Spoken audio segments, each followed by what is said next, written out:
Hey, it's Scott from San Marcos Makes with a video, 5 things that will make your cooking better. These are my 5 things that you can do right now, right this minute, the next time you cook, to make your cooking better. Let's see what they are. And a kind of a bonus tip or a starter tip, not a part of my 5. Always have a good cup of coffee, good cup of whiskey, something to go along as you cook.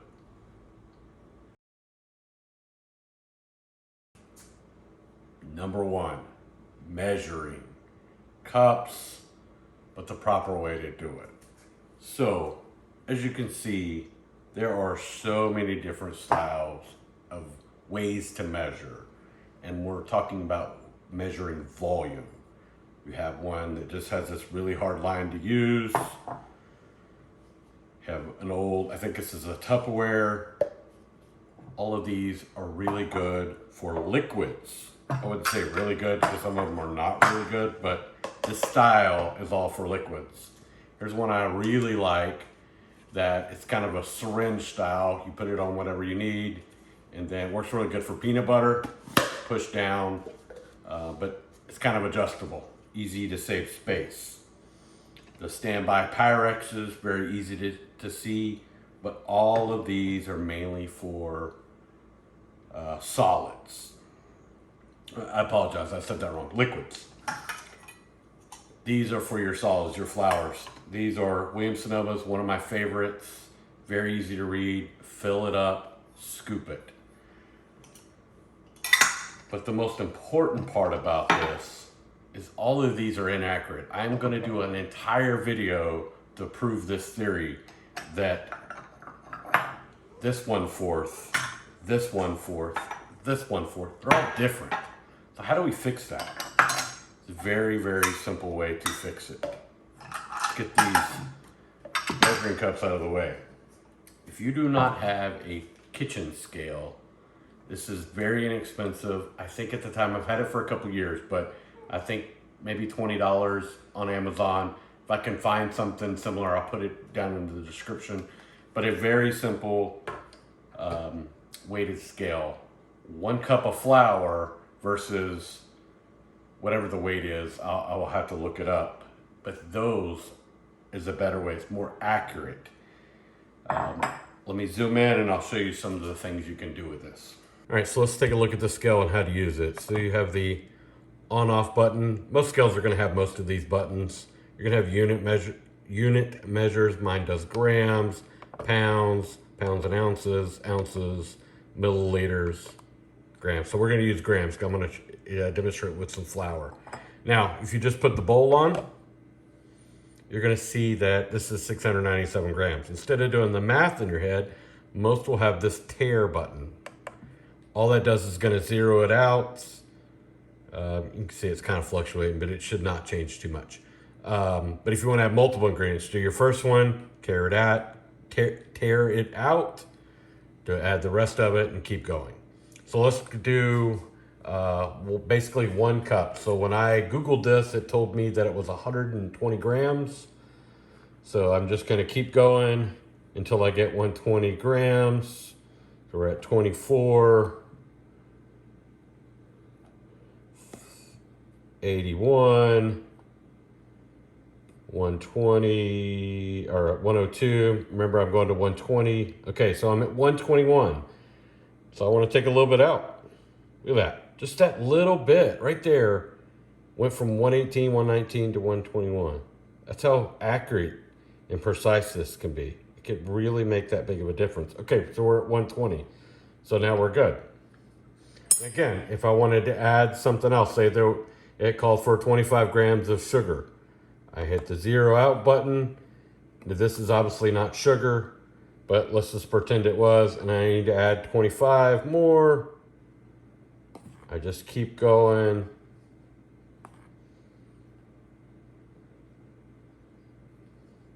And there's my 25. So you can see it can be much more accurate. People who write really good recipes will always give you weight versus cups, or it's going to give you both. If you don't know, just simply Google it, ask your electrical assistant. So that's my first tip. Get a kitchen scale, start weighing your ingredients. Number 2, let's talk salts. So there are many different salts out there. I know a lot of people use the anodized salt in the little cardboard tube with a little spout on top. Stop! That is not what you want to use. That is cruddy salt. If you're gonna use that, use it at the very end. Don't cook with it. Switch to kosher salt. This is the first thing, you can start, it is not any more expensive, but it is such a better salt. You normally do have to add more. It's not as salty, but you get so much more control. Salt. I know there's a couple different types of salt. I've recently been finding out the red and the blue. This is technically the blue, and I hear red is better. So once this box gets empty, I'm gonna start switching to the red. But really, really good salt here. Well, A for taste, but it also is a bigger crystal, so it gives you a little bit more control when you're putting your salt. They're just bigger flakes. I know that's probably a little bit difficult to see, but better quality salt. Also, have a container where this is super easy to grab to. Now remember, you're cooking, so if you've got chicken juice or nastiness on the hands, use the other hand. Always have a clean hand so you can grab your salt. In this one, I don't actually. Put a little pepper, grinder, but keep those hands clean. But have good quality salt handy. Now when you're done cooking, that's when you can use sea salt. You finish frying, you want to add some salt. That's the kind of salt you want. Nothing wrong with some kosher, but that's the only time I use some sea salt after some frying, maybe throw it on a little bit of fish. If I'm cooking, I'm using the kosher salt. Anything else, I might put a little sea salt. Though it's not just salt, in most homes, you will find some kind of seasoned salt. Tony's is not necessarily my favorite, but it is probably the easier to find. If I had to say my favorite, it's probably gonna be, if you've never heard of Slap Your Mama, some of the best stuff. Either way, a good quality seasoned salt is what you're really gonna be after. It's gonna be for everything. But a good cooking salt as well, but kind of different. But the biggest takeaway, switch to kosher. You're gonna enjoy your food better. It's quality salt. Yes, there are many other higher end smokes, some Himalayan, some smoked salts, all kind of other salts. Play with them, experiment them, find what you like. All of these salts are the cheap, everyday salts. These are what you want to have in your kitchen. All those other salts are fantastic for finishing a dish. But this, number 1, switch to kosher. Number 3, spices.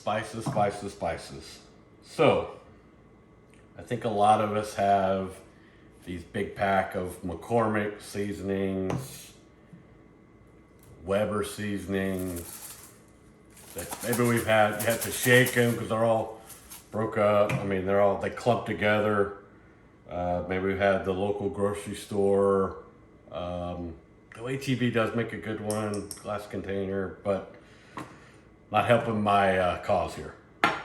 Or even realize you don't have chili powder and you have to go to the dollar store that's literally a minute down the road. You have to get really cruddy chili powder. There are better things out there in the spice land. There are some exceptions.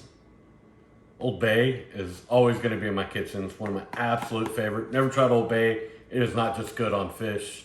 It is incredibly on French fries, and you fry something, bake something. Really good stuff there. But what we're really after, and what I'm really bringing in, the quality of good quality. This is not sponsored. That'd be nice. Get a little sponsor from them, but that's not what I'm talking about. Good quality. This one happens to be burlap and barrel. I heard him talk about it on a food podcast that I was listening to. So I wanted to try it. They're really, honestly, not that much more expensive. I think this cinnamon was $10, which this is a lot of cinnamon. And golly, the quality difference is so better. I remember when I bought these, I got 3 of them. I'd gotten some garlic powder, and it was so much more garlicky than the traditional. This is not necessarily bad, but these quality ingredients, Royal Cinnamon is, I mean, they have like on their website 3 or 4 different cinnamons. This one blew my mind. Take the baking to a whole new level. This happens to be Wild Zatar. It was a new spice, very Middle Eastern. Love it, love it, love it. One of my favorite new ingredients. We'll have to spotlight and create a Zatar dish. But this company's Burlap and Barrel. There are many spice companies out there. Most of your spices that are in the grocery store, I'm learning that they may set before they even get to your pantry. They may have set there 3 or 4 years. So those big bulk ones that I used to get all the time, the little bags, those are some of the lowest quality spices you can get. Yes, they're cheap. They work in a pinch. But when you really want good flavor, you really want to go with a much more quality ingredient for one thing, but spice. Spice is really where it's at. So I highly suggest getting some quality spices. I also started writing the date. Both of these are April of 20, so these are a year old. You don't want to keep a spice more than about 5 years if you have it in a good quality container, and that's at the absolute minimum. So if you're only, I've used this cinnamon, and I use cinnamon a lot. It's still half full, and I've had it for a year. So it's a good example that it's going to last a long time. So there's my number 3. Get better spices. I really think you'll enjoy it. I'll put a link down for Burlap and Barrel. I recommend it. Not sponsored whatsoever, but a really good spice. Number 4. So number 4, a little different. I'm not bringing out anything. I just wanted to talk real quickly about ingredients. Definitely one of the things that can make your cooking better. What I mean by ingredients, buy the best ingredient that you can buy, that money can buy, that you can afford. Yes, you can buy Kobe beef for, ungodly amount of money at the supermarket. Or you can buy the name brand come in a tube meat. I'm not meaning that difference. Unless the Kobe beef is in your budget. But buy the best you can buy. It is gonna improve your taste of your food. Don't go to Walmart and buy every great value brand that you can get your hands on. I am knocking Walmart, but nothing wrong with some store brands. But when you can, and not even some store brands are better than the name brand. Taste them, find the quality. When you can hit your local companies, your local farmers markets, your local butchers, your local coffee roasters and whiskey makers. Those people, the smaller those companies are, the more they're going to care about their products, the more the time that they're going to put into them, their ingredients and stuff. Every company makes good product. I really don't want to knock on too many people too much. And it's not always about cost, but find those really good ingredients. When you are in the supermarket, rarely do I buy from the butcher counter, but there's normally, take chicken. There is the very low budget chicken. There's kind of that middle of the road chicken. Maybe then there's the name brand chicken. Then there's the super organic chicken, the air chilled chicken. Every time you go up, the quality is going up. It's gonna make your food taste better. Not everybody can afford those highest quality, but we can, a lot of times, instead of saving that couple extra pennies, because that's a lot of times all it is, move up in level and get a better quality food item, whatever it is. My take on the organic versus the non-organic, I pay most attention to that when it comes to fruits and vegetables. Organic banana tastes better than a regular banana. I don't normally do the organic thing because of all the pesticides and all of that junk. I do it for taste. It's gonna taste better, almost always. Now, farmer's market banana, if there is such a thing, not in my market, but let's say a strawberry, may taste better. It may not be organic, but I'm after taste. That's what I'm after. So that's my take. Number 5. 1, 2, 3, 4, 5. Who made it to 5? Let me go down the bottom. I'd like to know. Comment. So this one's about foil and parchment paper. Now, unless you just got a really super good deal, it's hard to say this when you've gotten such a good deal. But normally foil is expensive. Foil is fantastic, makes cleanup a really good job. What a lot of people don't use is parchment paper. If it is or the temperature is below 425, I'm using parchment paper. It's so much cheaper. I put it out, put it on there, clean it up. Don't have to worry about cleaning that cookie sheet. Parchment paper. If it's above 425, I'll use the foil. It makes every pan I cook, I'm gonna use one of these items. The good general rule, 425 and below, parchment. Above that, we wanna go foil. It's that simple. This is a cost savings. One doesn't perform better than the other. It's just the paper will burn up after that. And I'll sometimes even go 450 if it's not too long of a time. It's just some of the paper on the edges is gonna burn.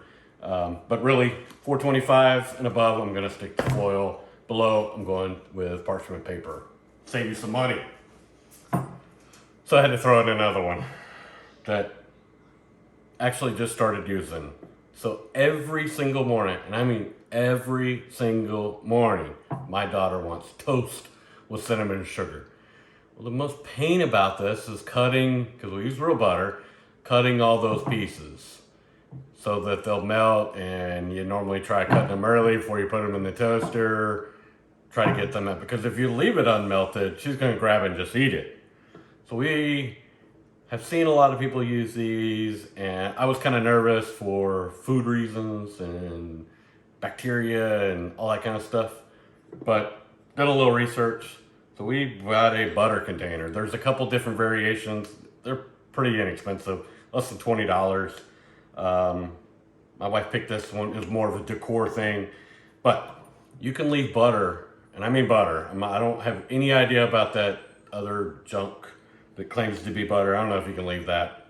Doesn't matter. Doesn't come in my kitchen. But look how soft that is. Spread it on the butter. You don't have to worry about melting it. It stays melted.